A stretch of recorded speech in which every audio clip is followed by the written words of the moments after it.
دونوں میں سے ایک کوئی ہے جو جھوٹا ہے اور مجھے شرم آ رہی ہے کہ اب ایسے لوگ پیدا ہو گئے ہیں جو نبی کا کلمہ پڑھ رہے ہیں, نبی کے شہر میں رہ رہے ہیں اور نبی کے شہر میں رہتے ہوئے جھوٹ بول رہے ہیں. اے لوگوں, تمہارے حالات سے ہم واقف ہیں.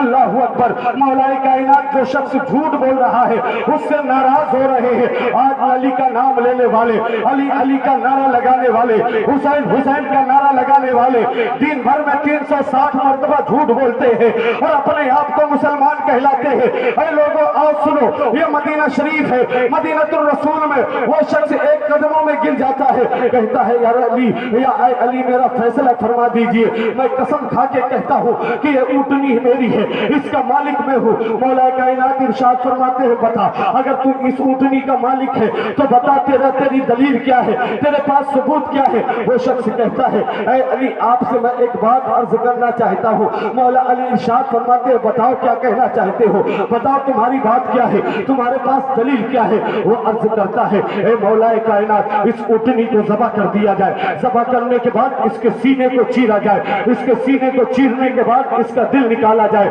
دل نکالنے کے بعد اس کے ٹکڑے کیے جائے اور اس کے ٹکڑے جب ہو جائے تو اس میں دیکھا جائے کہ اگر اس کے دل میں زخم ہے تو اس اونٹنی کا مالک میں ہوں, اگر زخم نہیں ہے تو اس اونٹنی کا مالک میں نہیں ہوں بلکہ یہ ہے. اللہ اکبر. اتنا سننا تھا. مولا کائنات ارشاد فرماتے ہیں ارے نادان تو کیسے جانتا ہے کہ اس کے دل کے اندر زخم ہے, یہ تو اندر کی بات ہے. کہا مولا کائنات میں آپ سے عرض کر رہا ہوں اس کو کر لیجئے, اگر ایسا ہو جائے تو پھر اونٹنی کا فیصلہ ہو جائے گا. مولا کائنات ارشاد فرماتے ہیں یہ تو بتا اس کے پیچھے کارن کیا ہے, اس کے پیچھے ریزن کیا ہے, اس کے پیچھے واقعہ کیا ہے. وہ عرض کرنے لگتا ہے اے علی اے مشکل کشا, ایک مرتبہ میں اپنے گھر گیا, جب گھر پہنچا نا تو میں نے دیکھا کہ اس اونٹنی کا ایک بچہ تھا جو بیمار پڑ گیا تھا. اس اونٹنی کے بچے کو میرا بیٹا ایک چھری لے کر اس کو ذبح کر رہا تھا. میں پہنچا گھر پہ, اس کے ہاتھ کو پکڑ لیا اور اسے ایک تماچا رسید کیا اور کہا کہ تو ایسے ذبح کر رہا ہے. وہ عرض کرنے لگا ابا حضور مجھے مارنے کی ضرورت نہیں تھی, آپ نے مجھے مارا کیوں؟ کہا مارا میں نے, ابھی تو پوچھ رہا ہے تو اس اونٹنی کو ذبح کر رہا ہے. کہا میں اس اونٹنی کو ذبح کر رہا ہوں, اس اونٹنی کے بچے کو ذبح کر رہا ہوں. کہا کس لیے؟ کہا یہ بیمار ہے, اگر اسے ذبح نہ کروں گا تو یہ مر جائے گا, بچہ مر جائے گا تو مردار ہو جائے گا. میں اس لیے ذبح کر رہا ہوں اللہ کے نام سے تاکہ یہ کھانے کے قابل ہو جائے اور اس کی روح بھی شان سے نکلے. اللہ اکبر. باپ کہتا ہے کہ تو نے بات تو صحیح کی ہے لیکن یہ جگہ مناسب نہیں ہے. عرض کرتا ہے بابا یہ کیسی جگہ ہے, یہ تو ہمارا گھر ہے, یہ تو ہمارا آنگن ہے, یہ مناسب کیوں نہیں ہے؟ کیا ہم کسی دوسرے کے گھر پہ جا کے ذبح کریں, کیا کسی ہم شاہراہ پہ ذبح کریں؟ کہا بیٹا یہ گھر ہمارا صحیح ہے, یہ آنگن ہمارا ہے صحیح ہے لیکن یہ جگہ مناسب نہیں ہے. کہا صاف صاف بات کیجئے. باپ نے کہا بیٹا جہاں تو ذبح کر رہا ہے نا اس کی ماں یہی کھڑی ہے, دیکھ اس کی ماں کی طرف, دیکھ اس کے آنکھوں کی طرف. اور جب بیٹا نے اس کی ماں کی طرف دیکھا, اونٹنی کے بچے کی ماں کی طرف دیکھا تو اس کے آنکھوں میں آنسو نکل رہے تھے, اس کے آنکھوں سے آنسو جاری تھے. باپ نے کہا اسی لیے منع کر رہا ہوں, تو اس کے بیٹے کو اس کے سامنے ذبح کر رہا ہے,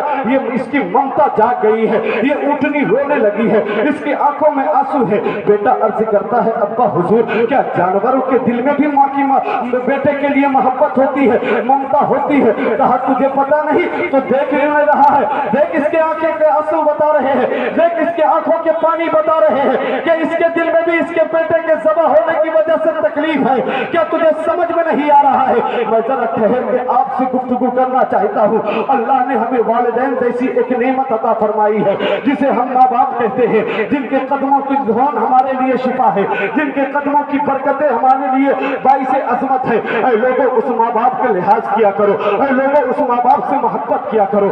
آج سماج کا حال یہ ہے, آج لوگوں کا حال یہ ہے کہ وہ جو چند سالوں سے آ کر تمہاری بیوی بن کے آئی ہے, لوگ اس کی محبتوں میں لپٹ کر جی رہے ہیں. اللہ کے رسول نے ایسے ہی موقع کے لیے ارشاد فرمایا تھا کہ قرب قیامت میں لوگ اپنی بیویوں کی اطاعت کریں گے, ماں باپ کی فرما برداری چھوڑ دیں گے. اے لوگوں حالات یہی بتا رہے ہیں کہ قرب قیامت اب قریب ہے, اب ماں باپ کی فرما برداری نہیں کی جاتی, ماں باپ کی دوائیوں کے لیے پیسے بچے کے پاس نہیں ہے, ماں باپ کے کپڑے کے لیے پیسے بیٹے کے پاس نہیں ہے. بیوی کو شاپنگ پہ شاپنگ کرا رہا ہے, مال پہ مال گھما رہا ہے, مارکیٹ پہ مارکیٹ کرا رہا ہے, تمام تر ضروریات اس کی پوری کر رہا ہے, لیکن ماں کی طبیعت علیل ہے, باپ بیمار بیمار ہے اس کے دوا کے لیے پیسے نہیں